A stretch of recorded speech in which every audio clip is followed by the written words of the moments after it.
But Pepe Le Pew wasn't French at all. Of course not. He was Boots Wellington, director of the Department of Fear and Panic. Lord Wellington was the true Le Pew? Boots loved to have fun with the Huns, and the French always got the blame. Then how did Von Snipe get his revenge? Boots Wellington was having an affair with a woman by the name of Marlene Blitzkrieger. Blitzkrieger? My God, you don't mean the notorious Prussian spy. At that time, she had not yet become notorious. But surely Lord Wellington, being the director of a department of misinformation, would have some knowledge of her scandalous activities. Men in high places are magnets for scandal, especially when it presents itself in such shapely form. But good Lord, man, even before the entire world knew she was a spy, Lord Wellington must have been aware that Marlene Blitzkrieger was the protege of Professor Von Snipe. The man who will stop at nothing. Of course Wellington knew. So Boots saw an opportunity not only to have some fun, but also to see what he could squeeze from her. Do you know this for a fact? I do. Lady Windermere had more than one recording device. She would upon occasion leave her brass bustle behind. And here we have a provocative recording of Sir Boots with Marlene Blitzkrieger. It feels good, yeah, Herr Booty? Oh, God, it feels heavenly. I say, she's one fine Fraulein, my. Herr Booty, there is rumor that the Frenchman, Herr Pepe Le Pew, is of your creation, yeah? Oh, my lovely Marlena. Why would I want to create a Frenchman when there are so many already? Perhaps is as puppet master, yeah? Ah, there are far too many puppets in the world for either one of us to master, wouldn't you say? Nein. Without puppet master, puppets of the world unite, yeah? I rather doubt that. More likely their strings will become entangled and they'll trip each other up and just flop about on top of one another. Yes, I und with you am now too, yeah, Herr Booty? Oh, yeah, indeed, you sweet little vixen. And what a nice big Heidi, eh? Ow. Ow. Do it again. Ah. Ow. Oh. And two more ones, yeah? Yeah. Yeah. Oh. Oh.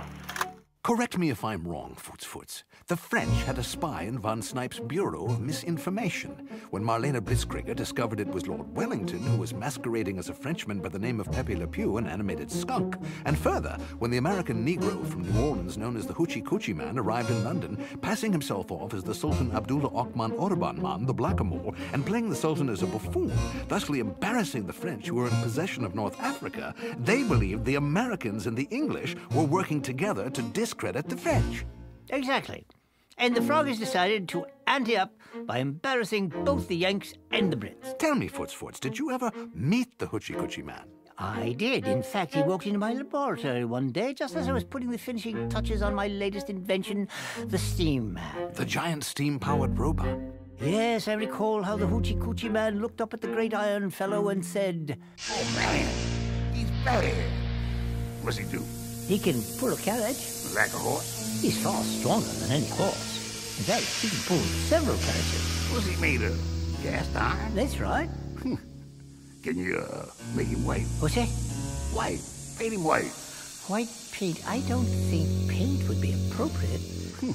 But perhaps baked white enamel? That's a clever idea, Mr. Hoochie Coochie Man. Just call me Coochie. Listen, you make him white and bake him, and I'll buy him. Oh, I don't know if it's quite costly. You give me a figure. I got it covered. So we had the giant robot disassembled, and all his exposed surfaces were coated with white enamel.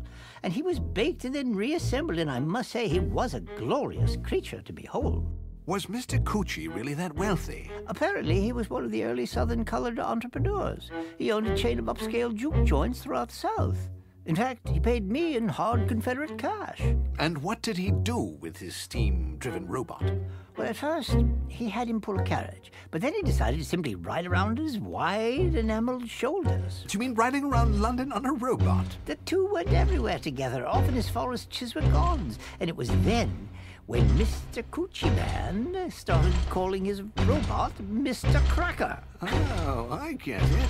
White Cracker. Quite clever. You'd see him sitting atop Mr. Cracker as they strutted about town. Oh, I wish I was in Dixie. Hooray, hooray. In Dixieland, I'll make my stand. Hooray, hooray. Oh, yeah, you better believe it. Hello? Is this Mr. Hoochie Coochie? That's right. It is Lady Windermere. I figured it was you, Lady Wendy. Coochie, can you do me another big favor? You name it. Will you impersonate the Sultan again? I don't know if I can pull it out a second time. Press ain't that stupid. Not so sure about that. Coochie, what's that sound I'm hearing? I'm, shoveling some coal into Mr. Cracker. Do you mean the great white robot? I'm just stoking him so he can get a little steam up. Oh, Coochie, I really need your help. Lady Wendy, I'm through playing Sultan Abdullah Akman Atuban Man. But Coochie, the Sultan is such a schmuck. I'm never going to get away with it. But don't you just love to get even? The Sultan, he's going to get even. His henchmen are going to come looking for Mr. Coochie Man. So Lady Chatterley and the Pinkerton pranksters were directly funded by Wellington's Department of Fear and Panic? Their purpose was to create misleading information. They would leak doctored photos to the press. Like the canisters of kraut gas that were to be dropped from Zeppelins onto bathers at Brighton Beach. That was the work of the pranksters. They also launched the King Ferdinand fiasco. No, they merely enhanced it. Let me see. I have a recording, a rare recording of it. Oh, here it is. Professor von Snipe speaking on the telly with his protege, Marlene Blitzkrieger. We have sent an U-boat. Yeah? In the dead of night, except by moonlight, on the white cliffs of Dover, our sailors are spraying at this very moment a gigantic replica of Queen Victoria. The Queen? Yeah, their beloved queen they paint with mustard and a Van Dyke. yeah. And we make so someone else receives the blame.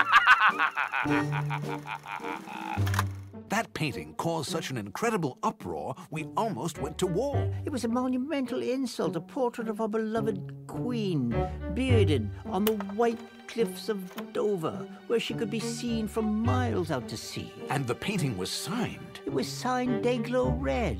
Dago Red? No, Dayglow was the code name of a very slippery Italian who worked for the Vatican's Bureau of Misinformation. The Vatican has such a bureau? Of course, where do you think all that papal bull comes from? Regardless, Dayglow was merely a red herring.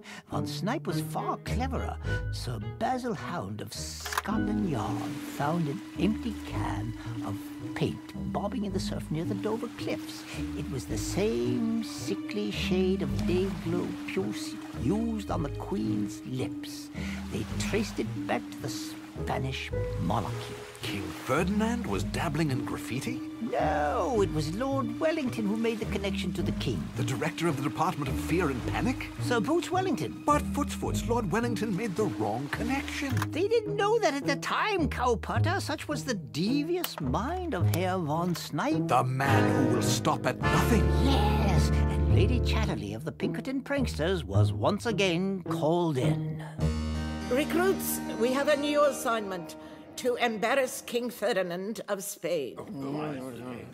It is believed the Spanish king was behind that god-awful portrait of our queen that now adorns the white cliffs of Dover. No matter, I need some ideas.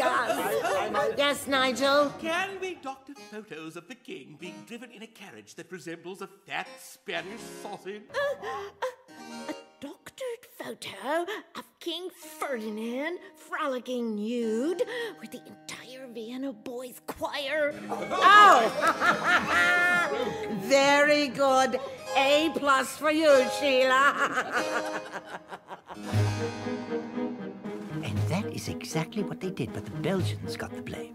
Why the Belgians? I really don't know. I believe it had something to do with their Belgian Congo.